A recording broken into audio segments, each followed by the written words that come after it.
The purpose of this speech is to explain air traffic control history, training, and our responsibilities. At the end of my speech, the class will have a better understanding of air traffic control and why it is important. Today, I'm going to talk to you about air traffic control. My job is important because air traffic is the source to getting aircraft to and from their destination safely without collision with other aircraft. We have to know our job because a lot of people's lives are in our hands.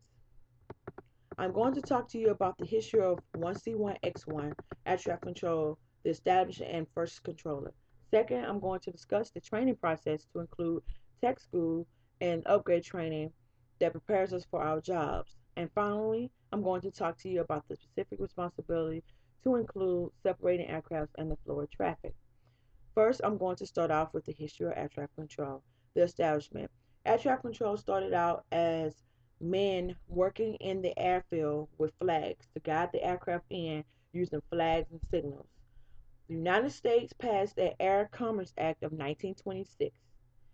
And after 1926, in 1930, the first radio equipped control tower was built, and it was in Cleveland Municipal Airport. By 1932, almost all airline aircraft were being equipped for radio telephone communications, and about 20 radio control towers were operating by 1935. The first controller. The first controller was Archie Lee, which he was considered the first flagman, beginning in the late 1920s at the airfield in St. Louis, Missouri. Now that you've learned about the history of air traffic controller, now I'm going to talk to you about required schools and training that are involved.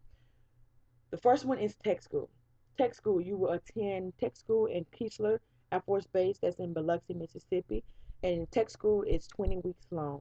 The first 10 weeks is about fundamentals, where you learn all the basic and the knowledge about air traffic controller.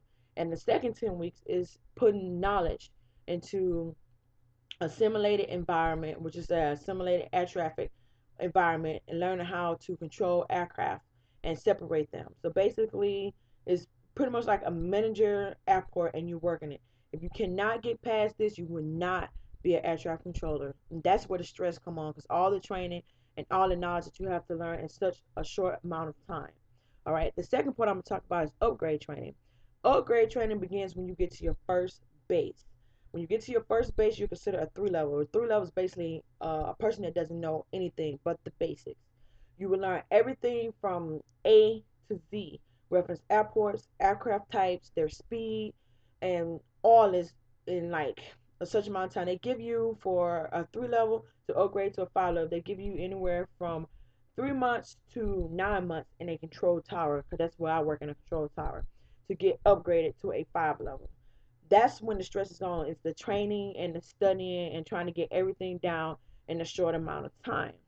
All right. After you become a 5 level, then the training doesn't stop there. You at 5 level, you still working. You working traffic alone by yourself. Then you have to go continue to do other upgrade training where you become a 7 level. And basically, a 7 level, you can't be a 7 level until you put on E5. But air traffic control is fun.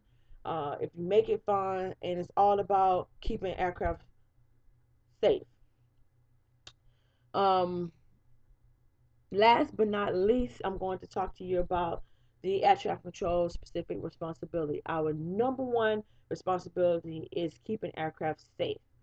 While you're going from your hometown to vacation, or from vacation to wherever your destination may be, our responsibility is to get you there safely and keep you from hitting other aircraft. All right. The second part that we consider is the flow of traffic. We want to give the best service that we can, just like a flight attendant. We want to give you good service while you're on the aircraft.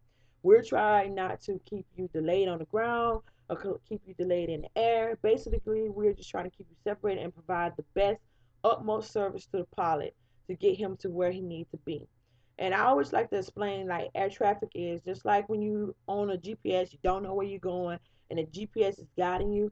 That's what an air traffic controller is doing for a pilot, because he has no idea where he's going. He's just up in the air.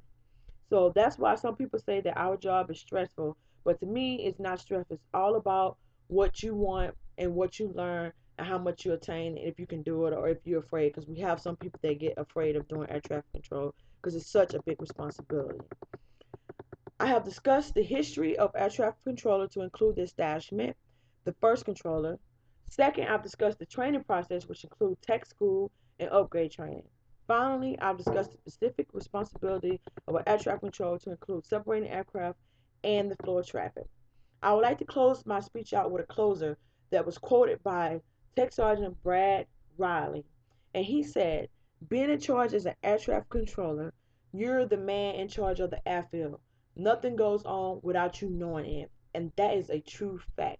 If you have any questions or would like to know more about air traffic control, please do not hesitate to question me or ask me any question. I would be glad to assist you.